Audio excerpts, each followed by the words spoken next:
Nintendo fans are so pathetic. All it takes from Nintendo is a new game trailer with a freaking ape running around in this vast open land, and they expect me to open my eShop, take my wallet out, and I just pre-ordered the game.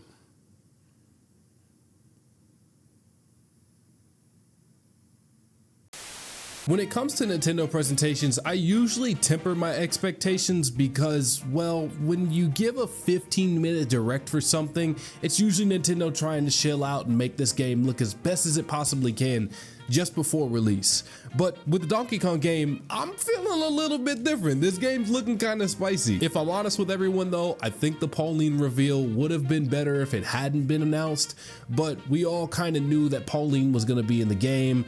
If you've seen the Korean leaks that occurred with the game when it got announced for the official Nintendo Switch 2 Direct, somebody got cooked, man. I can't believe they let that slide. That ruined everything. I really do love how this game mimics the art style and kind of the game direction towards Mario Odyssey, but takes it and gives DK some of the limelight. The development of this game really glowed up. It changed and it has grown so much and has become something entirely different. The new island challenges with even callbacks to the old school side-scrolling challenges as well, and even a complete DK art mode where you could freaking play like Mario Paint with DK's face. You know, there's a lot of really competitive and extreme things you can do in this game, but there's also casual and fun things that you can do and very expressive things that you can do in this game too. So it's really nice to see that they're firing on all cylinders with this game, and it's looking to be a really fun release. I can't wait to play it. And we even get freaking Super Saiyan DK, man. This guy has a literal like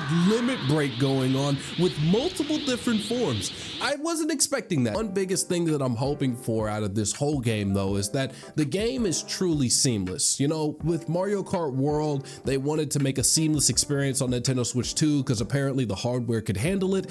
I really hope that it is fully seamless though, that we can go from world to world. The fast travel mechanic that's in the game makes it look good. It makes it so easy to go from world to world, from level to level. With Mario Kart World, I didn't really feel a sense of seamlessness, just more of like them bridging maps together.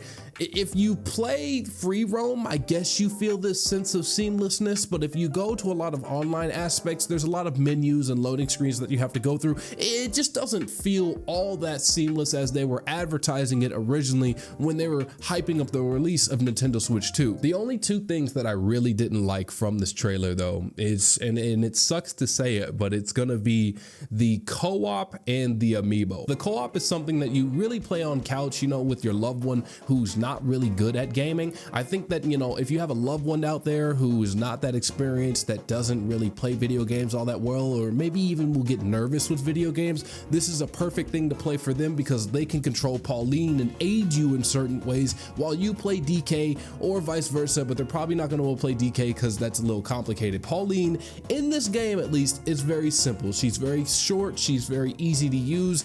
You just shoot at things. You're basically playing like a gun range with the character, and I think that's great, but that's not something that I'm personally going to be using. Although for the Amiibo, I just really don't think it's worth the money. It's a $30 Amiibo. The price of Amiibos have gone up exponentially. It's gotten really expensive. It looks like a really cool Amiibo, don't get me wrong, but it only unlocks one outfit for Pauline, who already looks like a pretty cool character as is. I'm loving the new design for Pauline. I think she looks great. I think them taking like the younger approach to the character kind of shows her growing with DK and gives us a sense of, you know, a new story that maybe we haven't seen before.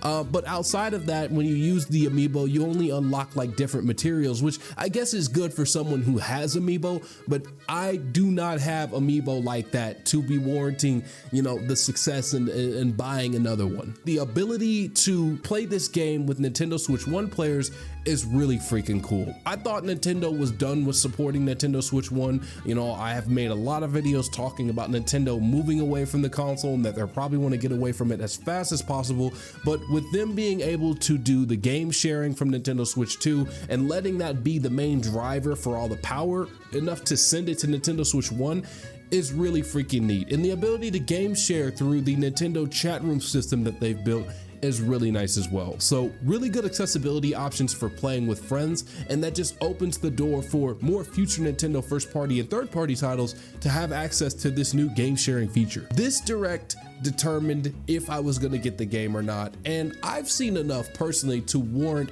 myself purchasing it for $70. I'm glad they didn't go with the $80 price tag. I'm glad that they didn't choose to do that. It feels weird that they did that with Mario Kart, but not with Donkey Kong Country Bonanza.